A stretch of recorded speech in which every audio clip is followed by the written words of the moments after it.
Enzymer er proteiner, som gør, at hastigheden af en proces øges. Enzymer kan karakteriseres ved, at de indgår i reaktionen, men bliver ikke forbruget. Man kan beskrive det i matematisk form, er hastighed v er lige med kx, så underlig parentes e. En effekt for træning er, at man ændrer på enzymkoncentrationen og dermed også kan ændre energiomsætningshastighederne. Overordnet set så er nervesystemet er opbygget af 120 milliarder nerveceller, som har forbindelse med hinanden. Og man kan karakterisere dele nervesystemet op i tre dele, som er input-delen, bearbejdningsdelen og output-delen. Input-delen består af sansesystemet, det vil sige øjnene, næse, mund, som har de funktioner af se, lugte og smage, hvor bearbejdningsdelen er hjerne og rygmarv, og output-delen det er nerver til muskler og organer, hvilket primært styrer kroppens reaktioner. Og der er to typer, der er den somatiske, som er kroppens funktion, og den anden autonome, som er selvstyrende funktion.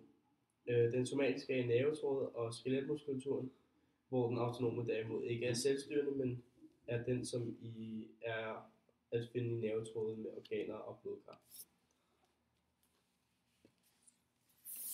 Det centrale nervesystem den er styret af hjernen og rygmarven, som styrer vores bevægelser, hvilket der er tre typer for. Der er simple reflekser, sammensatte medfødte bevægelser og komplekse tillærte bevægelser.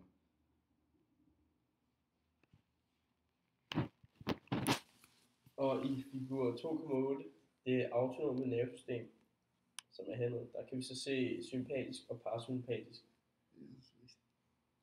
Hvor det sympatiske nervesystem det sender impulser til binyrerne, som udskiller det omtalte adrenalin.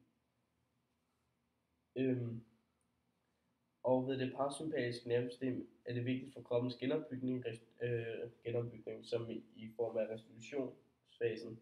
Det parasympatiske nervesystem aktiverer maven, leveren og tarmen, som vi kan se herinde, således at optagelsen af vand og næringsstoffer i kroppen fremmes.